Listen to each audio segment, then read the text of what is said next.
All right, so we've had a few days to chew on this, think about this, and look and research these picks. So what are my grades on this draft, and what are my grades for the draft overall? Well, let's talk about that. But before I do that, I want to make sure I give a shout out to the patreon.com dog check tier members. And as always, let's start with Fred Pratt III, David Valtier, Relentless Buck, Chunt, Rex Kaufman, The Real Quincy Carrier, Kevin Johnson, Marino V, Cleveland Cart, Matt H, Sign Sheets, Gemini, Fight Dirty 74, Yo-Yo, Matt Lloyd, Paul Wilcox, Hundo Magnifico, Rob Ferron, Kyle Stouffer, Lukey from Munich, Dave Roth, J Guy 101, Joe Bobby, Brad Calbo, Dylan W, James McGinley, Orenda Hall, Chad Gimme, David Maldonado, Dylan Hale, Josh Bendor, Mark M, TJ Showman, Stuart Moore, Cleveland BCI, Robert Jermaine Jr., Dave Mike May, John Cummings, Andrew Hirsch, Curtis Bear, Brock Kumar, John Albert, Masayua, Budzo Roland, James Nemo, Mac House, Reeve Hertz, Philip Wilcoxon, Marie Vivert, Sean Barron, Goggles Pisano, Corporal Nick Lopez, Dom Gazzulo, Nick Nasty, Ian Whitaker, Colin 216, Anthony Latham, Christian, Dave Strong, Matt Stone, Charles Work, Billy Moose Gentry, Mark Burnett II, Andre Griffin, Otis Wolf, Dog Pound Kai, Greg Ehlers, Austin Bolin, Kirkabar, Lydia Mahawk, Jesus Serrano, Chris Phones, Picktown Browns backers, Mark Kahn, Max Owl Dojo, and Water Bear Marketing. Again, guys, thank you so much for the support. I appreciate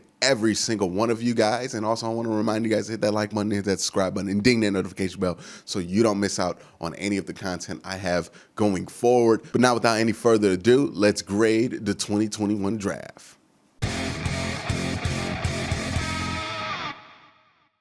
The Browns' 2021 draft has been universally widely praised. Now, it wouldn't be the first time the Browns have had a widely praised draft. I think last year they had a pretty widely praised draft. But also, we know that draft grades and draft excitement about how good you did is a temporary thing, right? It means something right now, but when the season starts, it might mean very little. As a reminder, let's take these grades with a grain of salt. Let's try not to get personally offended if a player you like did not get highly graded, or if somebody didn't give the Browns a great draft grade. These are not objective things by any means. This is all subjective at this point, all opinion based. Let's try to keep that in mind. That being said, I'm a big fan of what Andrew Berry has done in this draft. And we're going to start by giving a grade to the first round pick, which is Greg Newsome, the second out of Northwestern.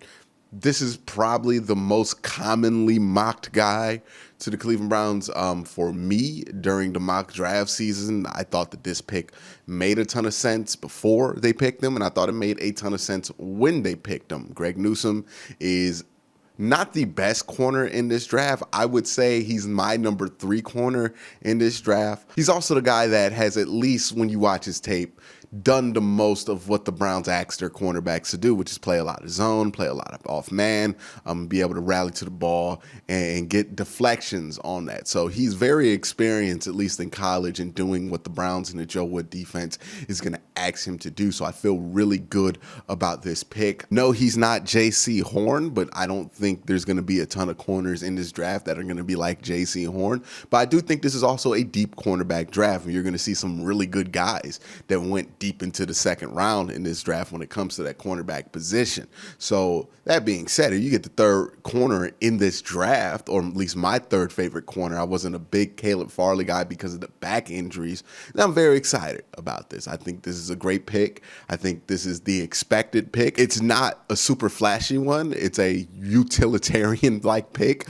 It's very much expected of what they were going to do, but sometimes that pick can be the best pick for you. Jedrick Wills last year was a very expected utilitarian type pick, and that worked out. So that makes a ton of sense. So with all that considered, I get the selection of Greg Newsome in the first round, pick 26 in A. Now let's jump to the second round. Man, what did the Browns do here? Who did the Browns pick in the second round? I have a hard time. Oh, yeah, they got JOK in the second round. Yeah, this is an A+. Spoiler warning. Yeah, this is the best pick in the draft for the Cleveland Browns at the very least, right? JOK, I think you hit a home run getting him at 52. I talked about trading up for this guy if he got past 15, so obviously I'm ecstatic they could get him in the second round. I'm a big JOK fan. I think he could stop the run at an elite level. I think he'd be an elite level coverage linebacker. I think he could be, and I don't think this is as far-fetched for him to become in a couple of years, a Darius Leonard type figure in this defense. And if he's that, and you have Miles, and you have Denzel. You hope Gregory Newsome turns out. You already got John Johnson, who was a proven NFL top 5 safety. You hope Grant or Ronnie Harrison can develop and be even better. And you're looking at a very good defense at that point, right? Now, there are some issues with him when it comes to, hey, how many positions or where can you put JOK realistically, right? I think that is a concern for a lot of people. Where do you put him? I personally think that's a good problem, right? If he can play multiple positions and there's a question on where you put him, if you're creative, you can find somewhere to play. And even if you're not creative, you could put him at will linebacker. He'll live out there. He'll be very good at being a will linebacker. So, yeah. Where he's going to play is an issue, but don't let that be the reason that you talk yourself out of JOK, right? There's always a reason to talk yourself out of a good player. And I know people bring up the Isaiah Simmons comp when it comes to JOK, where the Cardinals didn't have much to do with Isaiah Simmons because he was so versatile in their defense, and he kind of suffered because of that. I think the difference is just compare the two defenses on paper, right? The Arizona Cardinals defense, I felt like when they drafted Isaiah Simmons, I think I said this at the time, was like putting heated seats in a Pinto. Like, yeah, Isaiah Simmons is nice. He could do a bunch of different things, but that defense is like got its own issues that Isaiah Simmons is not going to solve. JOK to the Cleveland Browns, after everything they've done in the offseason, he's more like icing on the cake, right? He's the cherry on top. He is the piece de resistance, whatever euphemism that you want to say there. I think that's more or less what JOK is. They already have elite pass rushers. They already have elite safeties. And the only thing they're missing were really good elite level linebackers. Now you get JOK. If you just need him to play linebacker, he can just play linebacker. I think he'll be fine with that. If you need him to be a sub-package linebacker, and you could put him next to like a Ronnie Harrison or John Johnson to have those two be technically the linebackers in like a nickel package, you'll be good there. So yeah, versatility is a plus. Some people see it as a negative because they don't know what to do with him at that point, but that's kind of a good problem when you have as much talent as the Cleveland Browns do on defense. Now it's about Joe Woods and if he's able to put this all together, which I feel confident that he will be able to put this all together, but we won't know that till the season starts. So as of right now, yeah, this is an A+ pick. I love the JOK pick. JOK was my favorite player in this entire draft. They got him with pick 52. There's no surprise that I love that pick. In the third round, I got Anthony Schwartz. Anthony Schwartz is a speedy guy, a fast guy. He's a X receiver, but not a number 1 receiver. He's somebody that you can put on some of those decoy back end bootleg shots that the Browns like to do. And he's somebody who can take a lot of those end around and special trick plays that normally are reserved for Odell or JoJo Natson, but now are probably going to be reserved for Anthony Schwartz. So yeah, I get this pick. I get why they made this selection. You can question why you would draft somebody whose role would be a little limited in the third round, because again, this isn't somebody who I think has massive potential to be a number 1 receiver in the future like a Donovan Peoples-Jones is, right? You can see the potential there because Donovan has the ball skills and he's developing as a route runner, and he has some of those intangible traits that you look for in a wide receiver with size, strength, and everything that makes you think, hey, this guy can be a number 1 receiver eventually if you develop him. Anthony Schwartz, he's going to be more or less a Brashad Perriman. At best, you're probably looking at Mike Wallace, somebody whose main trait is how fast they are. And if he can use that, get a better release off the line of scrimmage, get a little stronger so he doesn't get thrown off as much by physical contact by cornerbacks, you're looking at somebody who can be like a Mike Wallace, who can be the deep threat on a team. Again, you can be the X receiver without being the number 1 receiver. And I think that's more or less what his path is. You can make the argument that there were better wide receivers in this draft than him that were available in the third round, and I would agree with you in that argument. I would just say that, yes, there were better wide receivers, but not necessarily receivers that the Browns needed to take at that point, right? All the fast guys were pretty much gone by the Browns pick. And the Browns didn't need another great route runner or a good slot receiver. They have way too many of those on the roster. They needed another guy who can open the field up, and Anthony Schwartz was really the only guy. So I get getting him there in the third round. I'm going to give this pick a B- because I'm not in love with the player, but I get why they did it. The overall reasoning and the philosophy behind it is very solid, so it's hard for me to knock it at the end of the day. Then we're going to move to the fourth round. James Hudson out of Cincinnati, 6'4", offensive tackle. I like this pick. This is a future insurance pick to make sure, hey, look, you don't know what Jack Conklin's future is going to be with this team after a couple of years.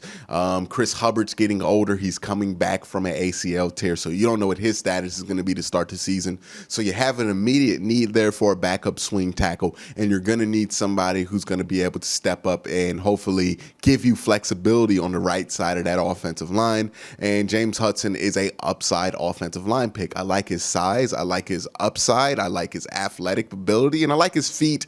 His technique isn't there yet, but he's a very raw prospect. The Browns have very good offensive line coaches, so if they can develop him and get him ready in a couple of years, this will end up being a gem of a pick, right? If you get a starting right tackle out the fourth round, that's a gem of a pick. Again, this is another one where I'm not sure about the player. I don't know much about James Hudson. I did not look at him intensely during the draft process, but it's a pick that makes a ton of sense, and you can tell that the logic is sound on it. Then with the 27th pick of the fourth round, the Browns took Tommy Togiai out of Ohio State, 6'1", 300-pound defensive tackle. He's a real twitchy defensive tackle. He reminds me a lot of a guy the Browns took like 3-4 years ago, Xavier Cooper, who was another really twitchy defensive lineman. He's also very strong. I think he did like 40 bench press reps at 225, which is incredibly strong. So he's very strong, and that strength definitely shows up on tape. If you watch Tommy Togiai at Ohio State, you can tell that the strength's there.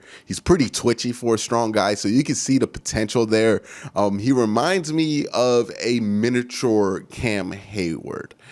He's a twitchy guy and a very strong guy, and he can get upfield very fast. Sometimes that's to his detriment, right? Sometimes he gets upfield so fast that he kind of overruns a play or it costs him in the run game. But he can get upfield. I think his potential is more as a pass rusher. I know people say that he's more of a run stuffer. I think when I look at him, I see more of a pass rushing threat in somebody who can, if taught better discipline, can help you in the run game. But right now, not day one, I don't think he's somebody you want out there in run stuffing situations because, again, that tendency to kind of overrun some plays is there. He's twitchy, he's quick, good burst. He's the only knock on him is that he's 6'1", 300 pounds, which is why I'm saying he's a smaller Cam Hayward. I don't know if that works in the NFL, right? It's pretty small for a defensive tackle. But again, that strength should give him the ability to be a good run defender eventually. And I think his quickness is really going to help him as a pass rusher. So I like this pick. I think mini Cam Hayward is a decent comp for him. No, he's not going to be the perennial Pro Bowler that Cam Hayward can be, but if his traits can translate to the NFL, he will be a very good rotational defensive tackle in the NFL. I'm going to give this pick a B. I like it. The next pick is Tony Fields, the second out of West Virginia. I'm going to give this one a B. He's a good coverage linebacker, somebody you can see that who can contribute both in special teams and in some certain packages if the Browns want to get real linebacker heavy but be able to cover. I think that can happen with Tony Fields. I like his athleticism. I think he's a good pick there in the fifth round. They also got Richie LeCounte III, former 5-star recruit out of Georgia. Very raw prospect. He's going to have an uphill battle to make this team, but if he does, he's a developmental guy.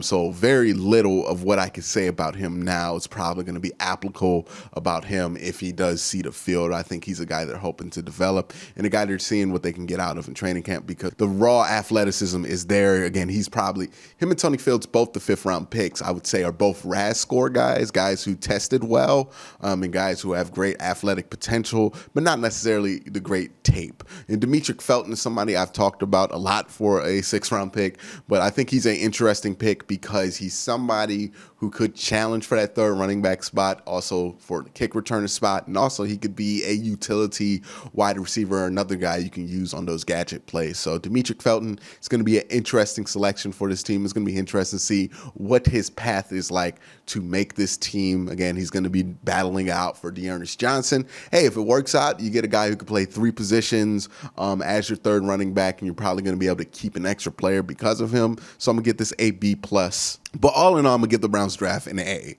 I think this is a great draft. And look, to be honest with you, the second they got Greg Newsome and a JOK, this became a draft. I don't think they could have done anything in the third, fourth, fifth, or sixth rounds that would have turned me off of this draft. The fact that they did add some players I like after that, it's only a bonus. So, yeah, I really like what the Browns did here. I'm really excited to see how Andrew Berry's young players that he got over the last 2 years, how those guys are going to continue to step up and add depth to this team. But I think the Browns overall in the offseason, if you look what they did, you feel very good about it, and you feel very good about this team heading into the season after the team went 11-5 and won a playoff game last year. So that's my thoughts on this draft. Let me know your thoughts down in the comment section below. But again, guys, thank you for watching. Have a great day. Have a good night.